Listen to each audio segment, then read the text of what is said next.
Hello, and welcome to UAP Technology. My name is Gil Huff, and I'm the host of what I hope is going to be a continuing conversation. Have to say, I'm pretty happy with the viewership. I know, really small if you look at the numbers, but considering episode 0 came out last week, I'm actually kind of excited, kind of happy. But that's because of you all, the viewership. The discussions have been fascinating. I've really enjoyed many of the comments that people have put in response. Very thoughtful, very helpful for the episodes that are coming out. So I was hoping to focus this, at least the first group of episodes, on the UAP Task Force report that is coming out in June. It's already the late part of June, it hasn't come out, but I wanted to do weekly videos because I know that's important to the YouTube algorithm, as is your likes, subscribes, and your comments. And I really appreciate all of those. So, since the task force, as of this recording, is not out, what am I going to discuss today? Well, go big or go home. Let's start with the most controversial UFO discussion out there, probably for the last 30 years, that has the UFO community is probably some of the most strongest opinions. Tom Lazar. Amazing story. So, but why am I starting there? Well, this is a discussion focused with UAPs, UFOs, on technology and what we could potentially learn from observing that if these are aliens visiting us, what technologies are they using? Because there are the 5 observables, as the government or a lot of experts have now clarified, that is consistently seen. What Tom Lazar first started to talk about 30 years ago does really check all the boxes of the 5 observables on these kind of craft. And in the technology, if what he is saying is the truth, the government has actually had a research program on examining crashed UFOs, flying saucers, then what I'm discussing is actually underway. It has been for 30, 40 years. The Bio report's making terrible progress because our technology is too far behind to even understand how these craft work. But if that is true, and I'll back up a little bit, give a little more background before kind of going into what it would mean. Because what it would mean is everything. And we are farther along than I or many people expect. And there's a big government conspiracy out there, which I'm generally not big into conspiracies, but I have to say I've probably the best video out there if you want to learn more about Tom Lazar is with Tom Lazar and one episode on the Joe Rogan Experience. He does a very long, mostly focused, not completely focused, goes off on a little tangents about 2/3 in, but very focused, great questions. I learned a lot more than in other sources, so that's a great place to go. I'll put that link below if you haven't seen that episode. Very much worth your watching. Great discussion. And I also read and looked and did some research on this. It's all very interesting. So, who is Tom Lazar? Who was he supposed to be? Because there's some differing opinions on the on the topic. He says he was a scientist working at Los Alamos National Laboratory who got brought in to a UFO program in Area 51. If you're not familiar with Area 51, it is absolutely the top secret weird thing going on base. So it's not people. It's become a meme, but Area 51 is pretty amazing. Most of their it's a huge base. After this Tom Lazar thing came out, it grew so they wouldn't have any overlooks to see into it. It has they fly in special airlines, Janet Airlines, for most of their staff. There's no regular access. It is a absolutely top secret facility.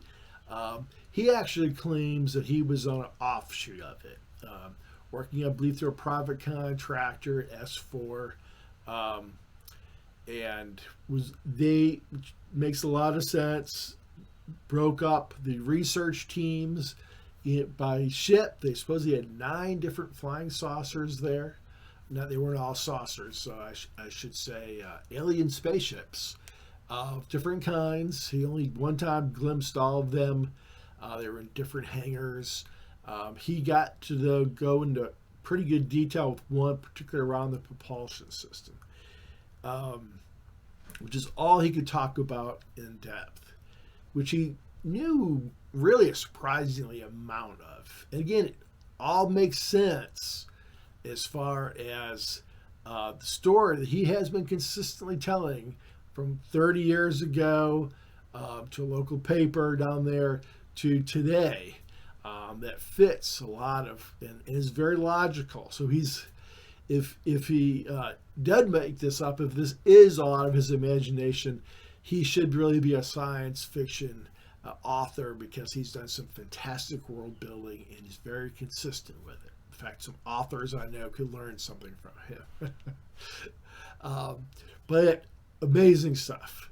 So he ended up losing his top secret over his wife having an affair and didn't know why. And he showed off some of the craft. He brought some friends to the overlook that was you could get to at the time. On Wednesdays, which was a low traffic day, they had the ability to at least do some basic maneuvering with the craft, and he knew they'd be flying, so a bunch of his friends saw it. There was supposed to be some bad video, but it was far away and nothing. But there's much better video today. But there's a lot of people, and he took like 3 different trips to show off a craft, flying saucer, flying over Area 51 on Wednesdays. Like he said, they were testing it before they caught him. They expanded the Air Force, and they attacked his reputation, which is interesting. And there's, some people say, oh no, he was always a kook.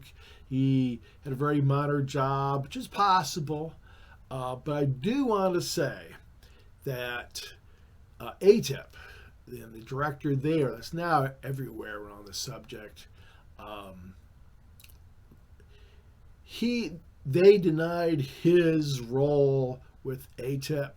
The fact that ATIP was actually investigating UFOs, they claimed he didn't know he was, didn't have the role he was. This is just the last couple of years.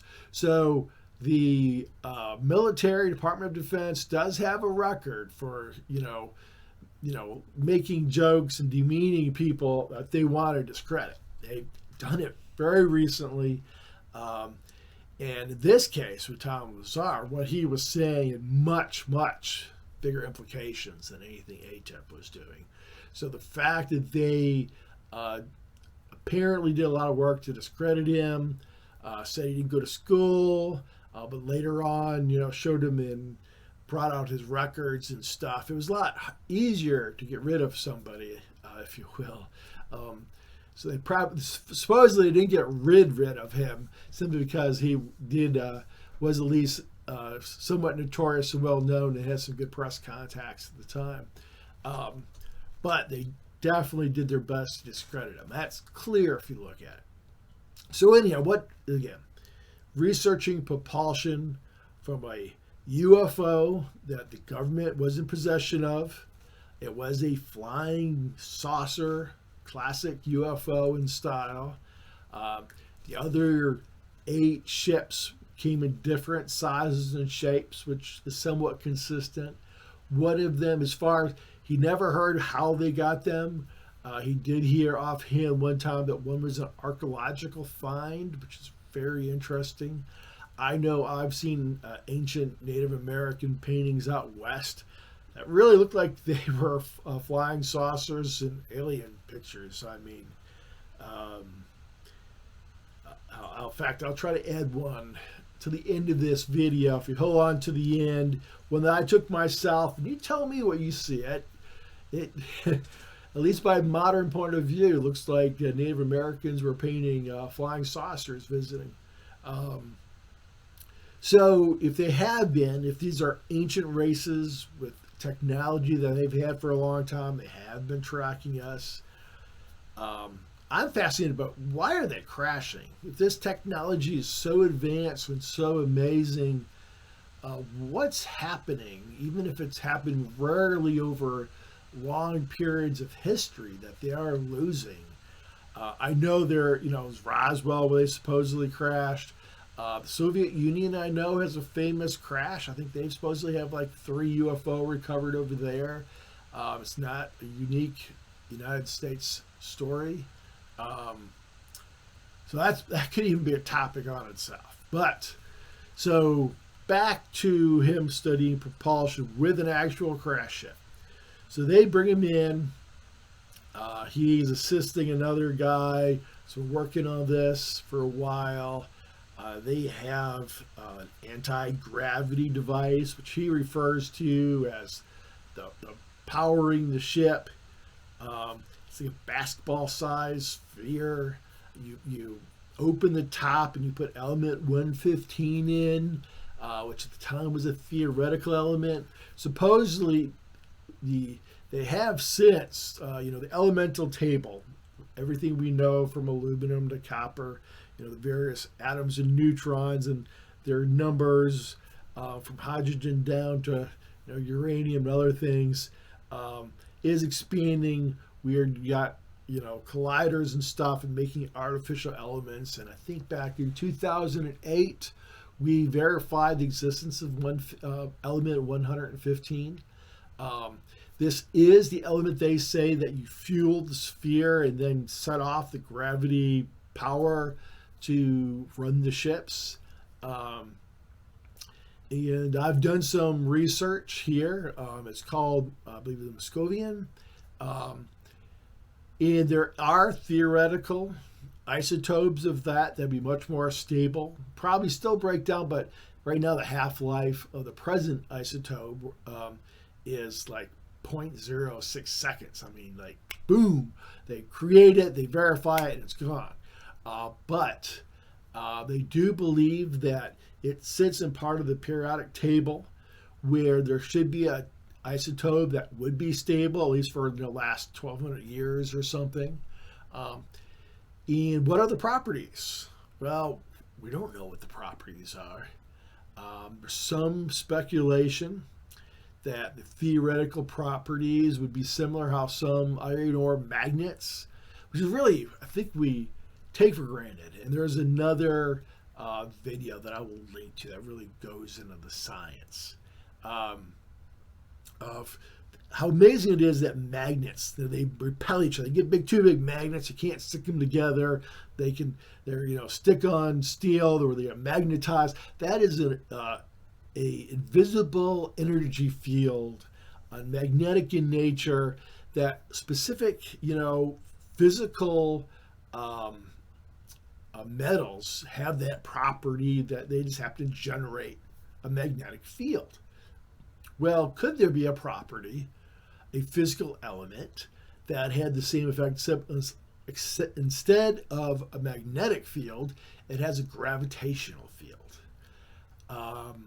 Theoretically, yes. I mean, we don't really understand how gravity works. And he was talking, Bob Lazar was talking about waves, gravity waves, something they were seeing.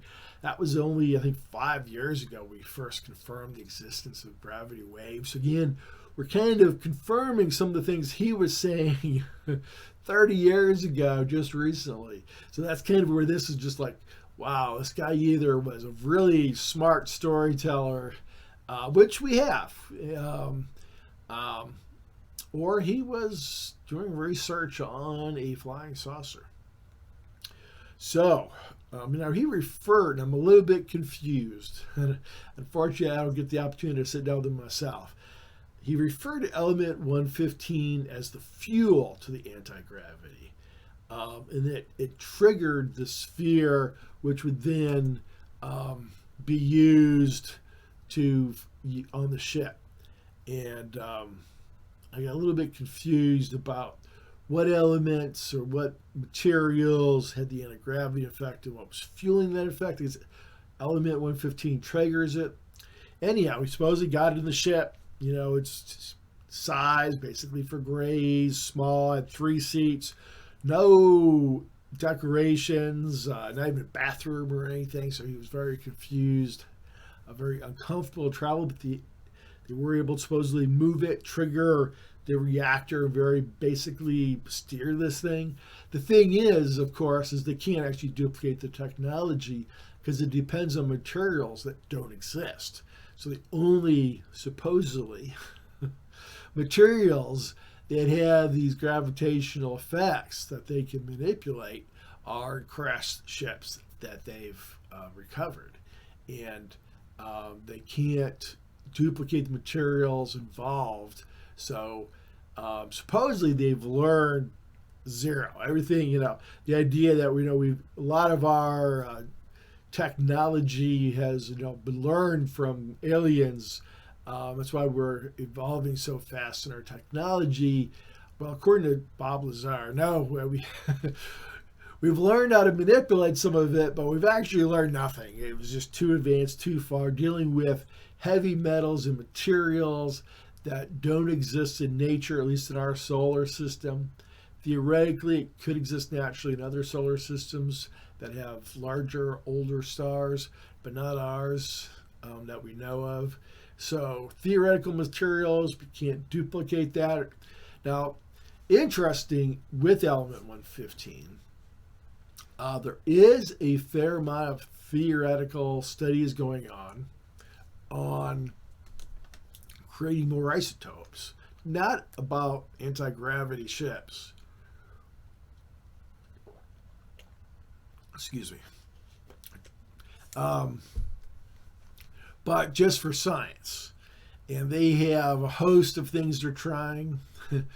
One extreme thing I read about is actually using a nuclear explosion to jam the materials together to leap past the isotopes that would be highly decaying to get to that stable island that theoretically they do think exists. Now they've got half a dozen different ways. That's like just a theoretical extreme element, but you do have to get past to increase like the neutrons to get to an isotope that's stable. We have a way to go. But again, this discussion is about what kind of research do we need to be doing to learn from aliens, if they are visiting us, how to advance our own technology. And right now, there's a handful of universities and research labs are exploring different isotopes of new elements, but it's nowhere near the resources, both public and private, at least that we're aware of, going into this. That it would that if the government said, yeah, we have these ships, this is what uses it, and we really need to find, the next moon mission, huge science target, and that's not to stop climate change. Well, that would be a pretty good idea, but to figure out a way to create a stable isotope of element 115. And if we do that, we open up the universe to travel. I mean, wow, that would seem like a pretty good idea. One would really, really want to focus. And that's kind of what this whole channel is about. So really, I'm going to turn it on you. That's just the question I'm fascinated by is it, if we do have captured UFOs, and concerns about weaponizing and defense, causing fear. The government, we've had them for decades, but we haven't shared it. But if we did, we could open up the stars. I'm of an opinion, well, yes, maybe we need to be freaked out a little bit. I mean, frankly, if the aliens have the technology that they apparently do have, and they have been observing us for thousands or decades, for a while now, then I think we need to know. Not just because we need to know, because it would be good. There's probably good reason not to do that. But if there's things that if we spent the right resources, if bright young minds were studying it, that we could revolutionize our very society and existence, well, that seems like a pretty good idea. So poke holes in that. Agree with me. I'd really like to know. So let's see what else. So we have this reactor. He's fascinated. Supposedly Tom Lazar's biggest regret in life is that he came forward, or that he, for reasons out of his control, lost his security clearance and couldn't continue this because, wow, this was really cool, and he only got to do it for a brief time. So let's talk a little bit about those 5 observables. I'll probably make this a consistent thing I go back to, because if you're looking at what we can learn and from what we're observing or what we're finding, then I think different ways that ships could be performing in these 5 different ways. And some of you are probably familiar with this, but for those that aren't, let me go over it.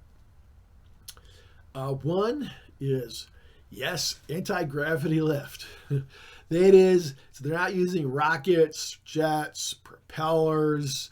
It's not talking necessarily like anti-gravity materials. I can remember reading old science fiction that had the theoretical material. Now, this is simply saying these things have no obvious way to lift off, to move around. No wings, no propellers, and yet they do. So that's one characteristic. 2, sudden, like bam, acceleration. They can move, in some cases, hundreds of Gs, far beyond what any biological organism should be able to survive. And they can do it instantaneous. They'll be going this way, and then be going that way. That turn of directions that snap everybody's necks, and the speed should just kill them anyhow, even if they didn't snap their necks. But the ability to sudden, instantaneous acceleration is one of the things that we consistently see with UFOs across the world for decades. Hypersonic velocities, again. Not only can they change direction super quick without any apparent concern over G-forces, but they travel well beyond anything that we can't even track how fast they go. We've supposedly tracked them on radar, calculated speeds of thousands of Gs. That's obviously taking hypersonic speeds well beyond anything that we can imagine. Low observability. That is, and people poke at the bad pictures and stuff, but they are covered by a low, like a haze. They shimmer. They often will seem to move around very erratically. They've been described as skipping on stones, and it's like they're not all there. By the way, there is a logical, scientific reason that a ship would look that way, and that is they are bending space around it for travel. And what you're seeing isn't, the actual ship. You're kind of seeing gravitational distortions around the ship as it travels. So you're like seeing pieces of a twist in space and time. I know that sounds like great space and time, Star Trek episode, but that is, if you had materials that could use gravity and gravity to bend space and time around you, that is how you would do, the best of our knowledge, faster than light travel, because it gets around if you the theoretical limit on light speed, because you're not going faster than light, you're bending space around you to the point where you're ending up somewhere else faster than otherwise. And that's a crazy concept. And transmedium travel. More and more, in fact, maybe the majority of confirmed UFO cases are over water. There's been a ton of cases where they've gone from air to water. And, we could theoretically have ships that do that, but they have to slow down, enter the water real slow. They don't do that. They can be traveling 300 Gs and hit that water, the later pop out. No need to slow down. I mean, how can they go through air and then water? And there's been, of course, sightings in space as well, usually leaving or coming to Earth because we have limited satellite cameras out there looking. There's only been a handful of cases where we've seen that, but we have seen that. So transmedium transportation. So those 5 things together are what real UFO flying saucers, UAPs, consistently have together. So what would be kind of technology, and this is really the whole question of this very channel, would be required? Well, 30 years ago, Tom Lazar was saying they actually he actually did this heart-shaped field around the craft. The ship would sit there, and then it would form around it. And when they were just doing their little maneuvers that they could control, there was no force being driven. That gravity inside was keeping the ship, the whole ship, both the materials and the people inside, would feel no movement. Because the gravity, no outside gravity or force was having any impact. So that means, of course, that if outside forces within this heart-shaped field of bent space and time was happening, you could have a lot of things that are the 5 observables. Well, first, you have a field surrounding it that is gravity is bending space. So you would have low observability. That would make a ship look pretty weird.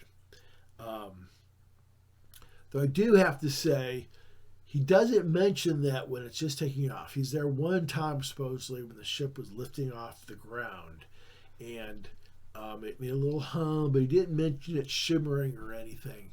Now, possibly they have anti-gravity where they get it away from humans before the field surrounds it. It's possible, or possibly he's, again, a great guesser. But you have the field that would explain low observability, would explain the ability to lift. That anti-gravity lift is the very thing that's surrounding it. Instantaneous travel and movement, hypervelocities. Transmedium, again, if you're bending space around it, doesn't get through Earth, which, again, that's much more dense. But the fact that supposedly this field was enough to get through air, water, and space is pretty amazing. But what he explains, the ability to surround the field with a gravitational array that bends space-time, truly physics, they're the same thing, theoretically, would explain all of this. And so there you go. Wow. A explanation that, we've only been using the 5 observables as kind of the coming out of ATIP, the government's most recent investigation on UFOs, that they kind of settled on these 5 consistent things they were seeing with the most verified claims. it's a relatively recent test that we have. Okay, does it have these 5 things, and it, they kind of set off the alarms, and this isn't ours, it's not anybody else's that we've been able to track. So whose is it? Well, it does, and wow, kind of crazy if you think about it. We have a possible explanation or theoretical technology, just a piece. It's a theoretical understanding. We're apparently moving out, the most simple way, manipulating something we don't understand. It's like a caveman getting into a car and pushing controls until it starts to wheel and figuring it out. But it is significant. It is theoretical. If it is happening, it would mean a lot. And as I said, it would really tell us that the government really needs to say yes, an isotope of 115, we're pretty sure has properties that would open up the universe to us. And so let's get studying. Let's review this.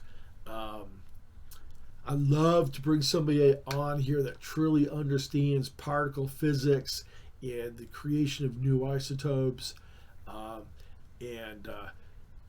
If we continue to grow this channel, I'm going to try to do that. I do know some folks at the local national laboratory here and some knowledge on material science. So that'd be pretty interesting follow-up. So I'm going to wrap it up there. Hopefully you found that interesting. Not just a rehash of the Tom Lazar story and conspiracies that revolve around that in both ways, but what it would mean if his story is true. What do we need to be doing? Do we need a new national focus on element 115? Tell me what you think. Hope you appreciate it. Hopefully the next YouTube post here will be around the task force report. I'm assuming it's going to go around these 5 observables that I mentioned today, but maybe it won't. I won't know what it is until it gets released and I can actually read it. But looking forward to that. If you enjoyed this discussion and you're looking forward to being continuing it with me, then give me a like, give me a subscribe if you haven't yet, and comment below. All of those are really appreciated, and thank you so much, and let's talk some more.